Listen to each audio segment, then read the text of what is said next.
Alors, petite séquence de début. Donc, vie ma vie de mère.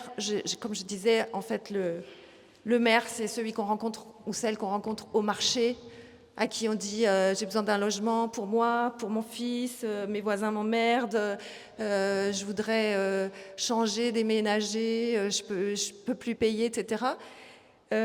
On avait fait un petit peu cette séquence le 18 septembre, date normalement prévue pour cet événement, avec Karine. Et vous nous aviez dit, Karine, qu'en fait, il y avait énormément de demandes chaque jour, chaque semaine, par écrit, par oral. C'est la maire qu'on vient voir. Donc, il vous demande quoi ? Bonjour à toutes et à tous. Oui, je pense que je me suis assez reconnue dans les petits mots d'introduction et de bienvenue d'Éric sur la sollicitation. Alors la sollicitation, et après je laisserai la parole à... Enfin, c'est pas moi qui anime le débat d'ailleurs.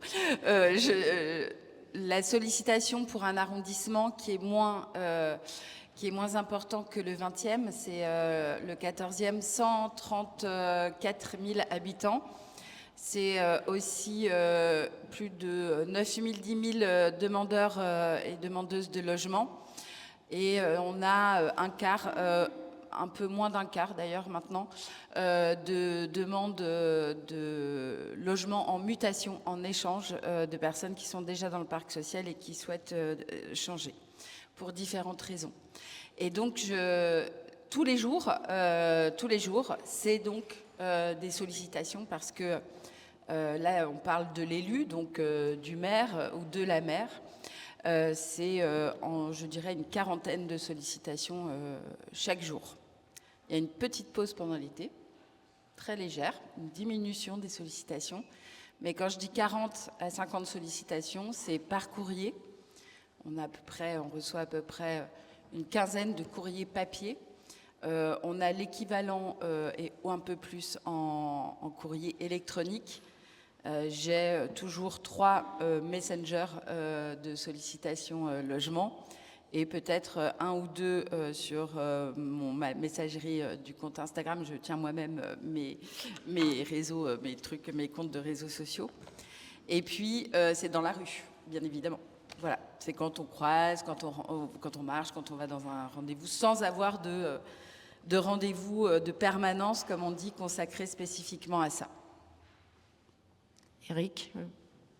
J'enchaîne, le 20e, 200 000 habitants, 44% de logements sociaux aujourd'hui, une volonté de continuer à faire du logement social. On le fait aujourd'hui beaucoup par préemption d'immeubles qui vont être à moitié vides parce que c'est des investisseurs qui les ont occupés, ou d'immeubles qui aujourd'hui ne répondent plus aux critères de qualité environnementale. Et donc ça, c'est le premier aspect, ou simplement d'immeubles qui vont être vendus à la découpe et qu'on essaie de faire échapper au marché. Ces immeubles-là, ce n'est pas du résultat immédiat, parce que souvent une petite partie est occupée, mais néanmoins, ça nous inscrit dans une démarche sociale. C'est la première démarche. Ce qu'on essaie de faire avec nos 44% de logements sociaux, c'est de maintenir de la mixité. C'est-à-dire que quand on va regarder quartier par quartier, quand la ville rachète un immeuble, pour essayer de faire dans la finesse, dans la dentelle. C'est-à-dire que là où il y a déjà énormément de logements sociaux, on va dire de type PLAI, pour les personnes à très faibles ressources, on va plutôt essayer de mixer. Et ailleurs, par contre, on va plutôt mettre du PLAI parce que c'est un quartier qui s'est gentrifié. Donc l'idée, c'est quand même de garder de la mixité. Mais tout ça, par dire ce que j'ai dit tout à l'heure et ce que Karine vient de redire, dans un marché totalement saturé, 25 000 demandeurs pour 500 logements par an, vous imaginez bien le temps qu'il faut attendre. On a mis en place un système vertueux à Paris qui est la cotation. Mais quand vous êtes désespéré, quand vous êtes en suroccupation, quand vos enfants partagent une chambre et que l'un d'entre eux est autiste ou asthmatique plus, vous n'entendez plus ça. C'est-à-dire, vous dites, ouais, c'est très bien la cotation, mais quand même, mon dossier, je voudrais qu'il passe devant. Et là, vous êtes impuissant parce que, effectivement, si vous respectez la règle du jeu, et nous la respectons, eh ben, vous ne pouvez pas faire de passe-droit. Il y a des situations exceptionnelles, les femmes victimes de violences, par exemple, mais il n'empêche que la cotation est pour nous la meilleure garantie de transparence, de respect d'un timing. On les a ajustés au fil des années, les cotations. Mais voilà. Mais pour la personne comme tu le dis, qui nous accoste sur le marché ou dans la rue, ou qui nous écrit un mail désespéré, ou le 5e mail du mois, effectivement, c'est difficile à entendre. Merci. Alors, vous partez tous les deux en campagne. Enfin, c'est déjà commencé, sans doute. Où est-ce que vous mettez le logement dans votre campagne? Alors, à Paris, c'est quand même un sujet qui est assez haut dans la hiérarchie des sujets abordés. Après, vous avez une liberté de choix de thèmes de campagne peut-être un peu limitée par rapport à la mairie centrale, etc. Comment ça marche, en fait? C'est pas un choix limité. Enfin, c'est pas un choix limité. Parce que de toute façon, on est des candidates et des candidats bientôt qui travaillons actuellement à la définition d'un projet politique, à de nouveaux engagements. C'est pas parce qu'on a fait des choses super depuis, Éric l'a rappelé, depuis Bertrand Delanoë, suivi aussi des mandats de la maire de Paris, Anne Hidalgo, de la maire actuelle. Je pense, en tout cas, qu'il faut qu'on puisse aussi avoir à nouveau un engagement fort, qui ne soit pas que dans la continuité, en fait, parce que on a vu aussi que les choses, y compris quand on a une politique forte et très volontariste en matière de logement, les choses s'aggravent encore.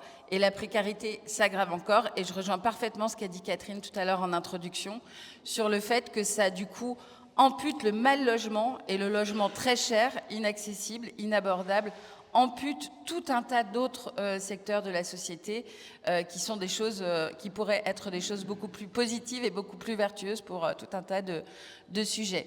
Donc, moi, je ne sais pas ce que dira Éric, mais en tout cas, moi, je pense qu'il ne faut pas qu'on s'endorme sur nos lauriers, qu'on soit dans la continuité. Je dis ça de manière un peu provocatrice. Il y a 20 ans, par exemple, Delanoë avait fait quelque chose de très fort, avec un engagement très fort sur le logement insalubre. D'ailleurs, il y avait les arrondissements du Nord-Est à Paris étaient particulièrement très touchés par ce sujet. On s'est doté d'outils publics, on s'est doté de choses et de budgets aussi très importants. Je pense qu'aujourd'hui, dans les prochains mois et dans les prochaines années, je l'espère, il faut que le logement vacant, il faut que le logement, que les problématiques de bureaux qu'on n'arrête encore pas de construire et de valider des constructions, mais les bureaux actuels qui sont vides, il faut que là-dessus on dise, voyez, en fait, j'espère en tout cas qu'on partagera les mêmes engagements, qu'on puisse s'attaquer plus fortement sur ce sujet-là. Voilà. Et enfin, au niveau local, enfin au niveau de l'arrondissement, mais là aussi, il faut qu'on soit tous et toutes dans la même dynamique, c'est-à-dire tous les arrondissements, puisque l'accès au logement, le droit au logement, il faut qu'on puisse se dire qu'on améliore sans cesse, parce que, ok, nous, on est les maires et on s'adresse à nous, etc., etc. Mais en fait, ce qu'on franchit aussi encore plus, c'est la porte de la mairie pour accéder au service logement. Et je pense qu'il faut que là, on ait un renfort des services logement, de l'accueil, croisé, pluridisciplinaire, avec social, celui dont la personne, dont le propriétaire envoie 14 recommandés au cours d'une même année pour la prévenir de son expulsion imminente. Vous voyez, elle a aussi des droits en tant que locataire, en attendant d'un parcours, etc., etc. Voilà, moi je vois ces deux petits sujets comme ça. Ce qui est sûr, c'est qu'on a une difficulté, c'est qu'on est contraint par le foncier, on est aussi contraint par le prix du foncier, et que, à mon avis, il y a un premier enjeu qui est l'enjeu comment on travaille avec la métropole. Je pense que c'est un des défis qu'on a demain, c'est comment on arrive à ce que, avec le développement y compris des transports, comment on arrive à ce que ce grand Paris puisse exister. Et je trouve, je le dis, comme conseiller territorial, je trouve que la métropole est frileuse encore sur ce point de vue. Et il y a une vraie difficulté Alors peut-être qu'en supprimant le périphérique, on va casser la frontière, mais il y a une vraie difficulté en tout cas à imaginer ce Grand Paris. Mais je pense que c'est un enjeu de toute façon à terme. Et après, c'est une élection municipale, donc imaginez de travailler avec peut-être tous les maires de gauche de la métropole, ce serait formidable, mais est-ce que c'est possible ? C'est ce qu'on essaie de faire, je pense que Karine pourrait dire la même chose de son côté, mais c'est ce qu'on essaie de faire ici quand on rénove la porte de Bagnolet ou la porte de Montreuil, quand on réfléchit à l'avenir de l'échangeur de la porte de Bagnolet, on le fait avec Est Ensemble, on le fait avec Bagnolet, avec Montreuil, donc oui, je pense que, ou avec les Lilas, oui, je pense qu'il faut vraiment travailler de plus en plus autour du logement, autour, par exemple, en ce moment, on réfléchit avec les Lilas sur je fais une petite aparté, mais sur comment servir leur cantine, puisqu'on a une cuisine centrale qui peut produire des repas pour les Lilas, ça leur permettra de sortir de Sodexo et c'est peut-être pas plus mal. Bon, je ferme la parenthèse. Donc, la métropole. Deuxième enjeu, Karine l'a dit, comment on remet sur le marché des biens, et je pense qu'effectivement la question de la réquisition, même si on sait qu'elle est longue, complexe, doit à nouveau être posée. Et enfin, parce que moi je pense que le sujet, quand on est contraint dans la construction, c'est quand même comment on sort, ou comment on permet de réduire le gap entre le logement social et le logement privé. Et pour ça, je pense que tout ce qu'on réfléchit en ce moment sur le bail réel solidaire, donc l'accession à la propriété avec cette division foncier bâti, ce qu'on réfléchit sur le logement abordable, c'est aussi une façon d'envisager demain de garder les classes entre guillemets moyennes. Une classe moyenne aujourd'hui, c'est un couple d'infirmiers, ou d'un couple d'enseignants. Donc on va relativiser tout ça, mais de garder les gens à Paris. Donc je pense que là, il faut accompagner le développement de ce logement abordable et réduire le gap. Et pour réduire le gap, il faut remettre sur le marché ces 300 000 résidences secondaires qui sont bloqués, qui bloquent le marché. Et pour accompagner ça, il y a des idées à trouver. Par exemple, une garantie, alors aujourd'hui on a Visal, une garantie universelle qui va permettre de couvrir et de rassurer le propriétaire, ce qui fait que par exemple les jeunes seront plus facilement pris comme locataires s'il y a une garantie derrière, même si cette garantie, à mon avis, en plus coûtera pas très cher parce qu'en général les gens payent leur loyer. Le sujet n'est pas que les gens ne paieraient pas leur loyer. Alors on a essayé plein de choses dans la politique du logement à l'échelle nationale, à l'échelle locale, communale, etc. Qu'est-ce que vous voyez? Alors vous venez un peu de l'aborder avec une histoire, un amorce de réflexion sur la propriété non spéculative. Aujourd'hui, c'est quand même ça qu'on cherche à faire. Est-ce que vous avez l'impression que c'est quelque chose qui est souhaité, accepté par les habitants? Parce que les habitants, il y a ceux qui attendent le logement social, puis il y a des tas de propriétaires aussi qui sont tout à fait réfractaires à l'idée qu'on encadre les loyers, à l'idée qu'on limite ou qu'on encadre aussi leurs droits de propriété. Est-ce que vous avez aussi des relations avec ces personnes-là? En fait, je crois que la propriété, la cartographie ou le portrait social du propriétaire ou de la propriétaire à Paris. Alors, moi, je suis propriétaire, je suis copropriétaire d'ailleurs, d'une petite cabane à côté de Sancerre. Bon, voilà, parce que je n'arrive pas à être propriétaire à Paris. Mais la cartographie sociale et le portrait social du propriétaire à Paris, je me souviens, dans le débat public, il est un peu apparu parce que nous, qu'est-ce qu'on fait? On rencontre, je ne sais même pas si Eric est propriétaire, mais bon, bref, on rencontre. Oui, c'est pas marqué sur notre front. Voilà, en fait, ce sont d'abord, quand on avait posé la question dans le débat public, de manière budgétaire, de la taxe foncière, on avait bien vu que la très grande majorité des propriétaires à Paris étaient multipropriétaires. Et que, du coup, les personnes qui sont le parc de logement et du foncier à Paris, c'est pas toi, Catherine, c'est pas nous le problème, quoi. Voilà, parce que au contraire, peut-être que si on est propriétaire à Paris avec un salaire même de 5 000 euros ou des revenus de 5 000 euros par mois, ce qui est déjà énorme par rapport à la grande majorité des gens, on a peut-être du mal à participer à la réhabilitation plan climat de notre résidence. Mais on s'attaque là, à ce que disait Eric sur la réquisition ou sur etc., à des gros propriétaires qui sont dans une logique de capitalisme international et enfin mondialisé, quoi. Donc du coup, c'est ça aujourd'hui les problèmes à Paris, je pense. Voilà. Donc du coup, j'ai envie de dire, cela, il faut qu'on ait des outils municipaux très forts, mais après, il faut surtout qu'on ait des outils de politique nationale qui aident beaucoup plus les collectivités, parce qu'on a aussi un grand rôle de, comme on dit, plaidoyer en anglais, mais c'est important. Enfin, je veux dire, c'est clairement important. On le voit à New York, on le voit aussi à Londres, on le voit à Barcelone, on le voit... Enfin, c'est à ce niveau-là, en fait, du débat et de l'action. Voilà. C'est pour ça que les élections municipales sont aussi très importantes, puisqu'elles se situent à 1 an d'une autre échéance. Je ne sais pas si, pour compléter ta réponse, laquelle j'acquiesce et je confirme, je n'ai pas de multipropriété à Paris. Je dirais qu'aujourd'hui, j'ai l'impression, moi, que cette notion de propriété, elle évolue. Elle évolue avec les voitures, par exemple. On voit qu'aujourd'hui, les gens sont plutôt enclins à faire de la location de longue durée ou de la location... Les Parisiens, c'est plutôt de la location quand ils partent en week-end, mais sinon, voilà, on prend le train, on prend les transports en commun, etc. Et j'ai le sentiment, à travers le succès qu'on rencontre avec le bail réel solidaire, parce qu'on a à peu près... un peu plus de 200 logements qui sont dans l'air sur le 20e. Je précise peut-être le bail réel solidaire, parce que tout le monde ne sait peut-être pas ce que c'est.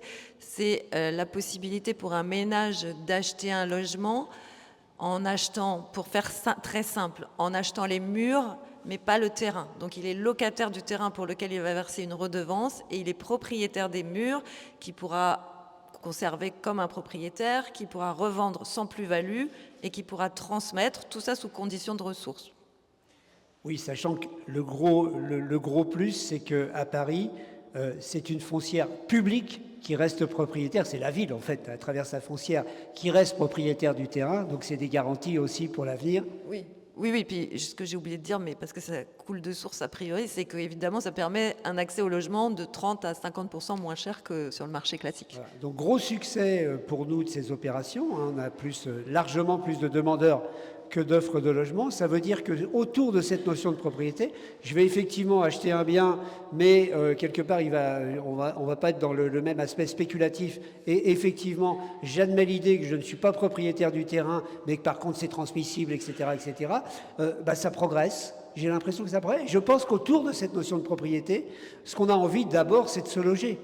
Et que, effectivement, pour, je dirais, la plus grande partie des gens, on ne parle plus des propriétaires institutionnels, etc., ou des multipropriétaires, l'envie, c'est d'abord d'avoir un bien où je puisse m'installer, où je puisse sécuriser ma famille, où je suis garanti que je vais pouvoir rester à Paris, alors que sinon je suis obligé de quitter Paris, parce qu'effectivement, ne serait-ce qu'entre Paris et Bagnolet, il y a une telle différence de coût que quand j'ai mon 3e enfant ou mon 2e enfant, je vais partir, c'est souvent ça quand même qui pousse à partir, je vais partir en banlieue. Voilà, donc là, on est en train de rétablir quelque chose. Donc cette notion, elle change. Après, sur l'encadrement des loyers, moi, je n'ai pas le sentiment que ça fait fuir les propriétaires. Alors, ça vaudra le coup que vous le creusiez, mais je n'ai pas le sentiment, d'autant plus que moi, je pense aussi que beaucoup de propriétaires, ce qu'ils veulent d'abord, c'est être sécurisés dans la location de leurs biens, c'est d'avoir un locataire un peu permanent. Je ne parle pas de ceux, pareil, qui investissent et qui laissent les immeubles vides. Et je pense que voilà, l'encadrement des loyers n'est pas un facteur, à mon avis, qui décourage les propriétaires de louer. J'ai presque envie de dire, bien au contraire, ça fixe des règles importantes. Merci. Alors, on a juste commencé à l'aborder. Donc, l'année prochaine, les municipales, l'année d'après, la présidentielle. Là, on est dans un débat budgétaire dans lequel le logement est abordé. Alors, nous, on baigne 24 heures sur 24 dans le logement, donc on a l'impression que ça prend beaucoup de place. En fait, ça n'en prend pas tellement par rapport à tous les autres sujets, mais quand même, est-ce que vous avez l'impression, comme nous on dit toujours que le logement n'est pas à sa place et qu'on veut lui redonner sa place qui est centrale à la fois pour les ménages, qui doit l'être pour les acteurs économiques et qui devrait l'être pour les acteurs politiques, est-ce que vous avez l'impression que ce sujet, parce que vous le prenez à bras-le-corps en tant que maire, mais est-ce que vous avez l'impression qu'il est assez considéré par les parlementaires et puis par le gouvernement et puis par le président de la République? Ouais, je pense que c'est vraiment le parent pauvre depuis 2017.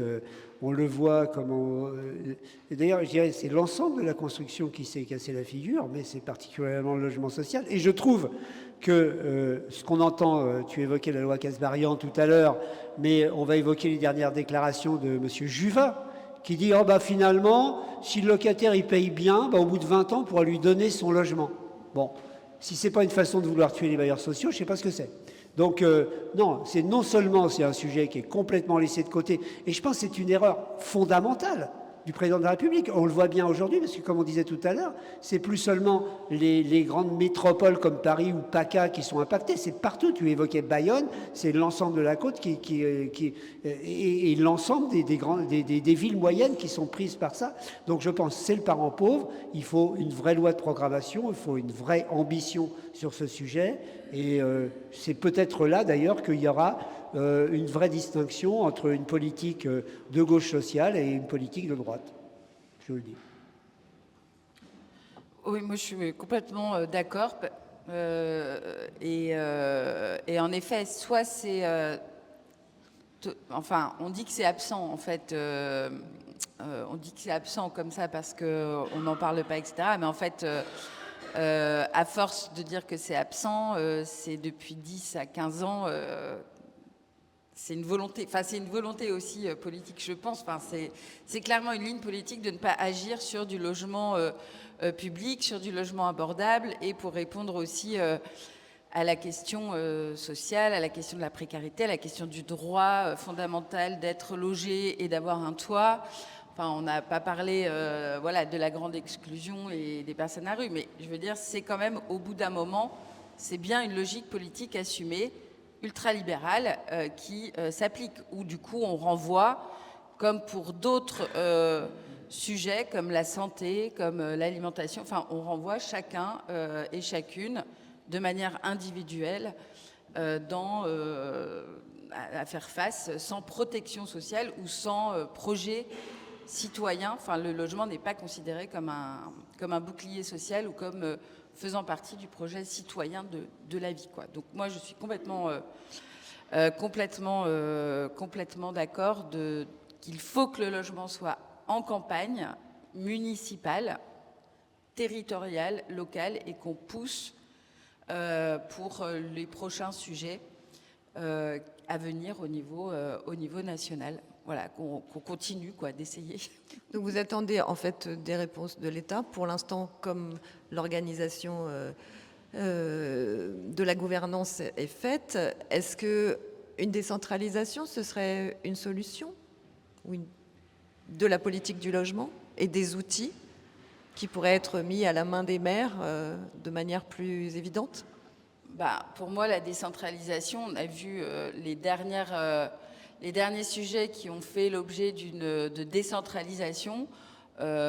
Si c'est pour faire comme depuis 15 ou 20 ans même, j'inclus, je suis désolée de le dire, la présidence de François Hollande, c'est non, parce qu'en fait, on décentralise, mais on ne donne aucun moyen aux collectivités locales de le faire. Donc c'est hyper confort. Ça, c'est encore aller dans une logique très libérale, en tout cas pas du tout volontariste. Après, si c'est une décentralisation où on a vraiment un dialogue, partager une construction collective, moi j'attends un État fort. Je veux dire, j'attends pas que des collectivités fortes, qu'elles soient magnifiques comme nous ou avec des gens super forts et intelligents comme Eric et moi.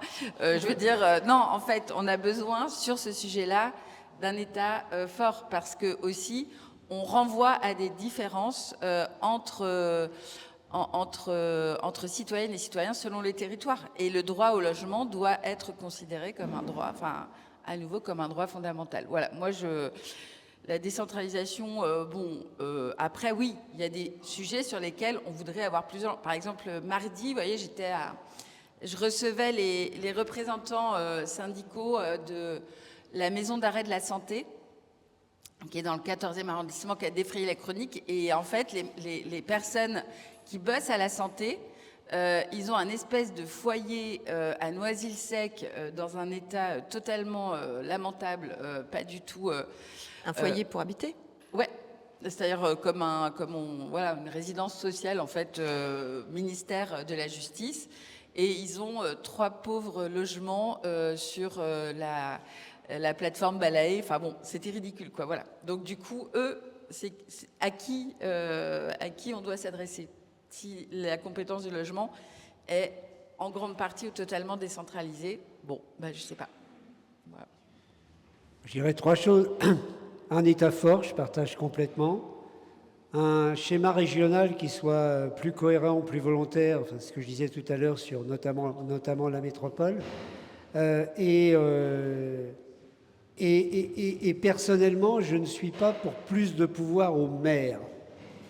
Parce que je pense que dans beaucoup de situations, c'est le préfet qui doit continuer à agir pour loger les plus pauvres, parce que j'aurais peur, en donnant tout le pouvoir sur les attributions de logement aux maires, qu'on retombe à la fois dans le clientélisme et qu'en plus, les plus pauvres soient exclus de la partie. Donc je pense que l'organisation telle qu'elle est n'est pas tant le problème qu'un problème d'ambition politique et de programmation politique du logement.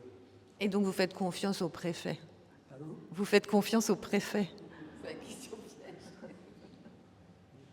Oui, je pense qu'ils sont la question, c'est oui, bien sûr. Ils sont. La question n'est pas les préfets. La question, les préfets exécutent les décisions de l'État. Donc, c'est quelle ambition pour le logement de l'État. Merci beaucoup. Donc, merci pour cet avis. En fait, j'en profite pour dire, et peut-être qu'il y a des élus dans la salle, j'espère, d'autres élus, qu'on vient de lancer un sondage, en fait, adressé à tous les maires de France hexagonale et d'outre-mer. Donc, il y a un petit questionnaire d'une 50aine de thèmes. Et l'idée, voilà, c'est de faire remonter de petites communes, de grandes métropoles, de villes moyennes, etc., tous les avis des maires sur la question du logement social, du foncier, de l'artificialisation des sols, de la place du logement dans la politique, etc. Et on communiquera ces résultats en février, si on arrive à avoir assez de réponses pour les exploiter. Pour l'instant, on rame un peu, mais on compte beaucoup sur les associations d'élus pour nous aider. Donc voilà, j'en profite, ça s'appelle le logement en campagne aussi. Merci beaucoup. Si vous aviez un slogan ou dans vos campagnes, il va bien falloir que vous ayez des punchlines un peu. Vous en avez une sur le logement? Sinon, on vous en prête. Hein. Il n'y a pas de problème, on en a. Moi, je veux bien qu'on m'en prête. Sinon, on peut dire le logement pour tous, ou le 14e ensemble. Non, je veux bien qu'on ait un peu de... Habiter, des choses qui changent, voilà. Habiter, c'est politique. La qualité, c'est politique. C'est vrai. Merci pour ce moment. Exactement. Mais merci beaucoup pour votre participation. Merci.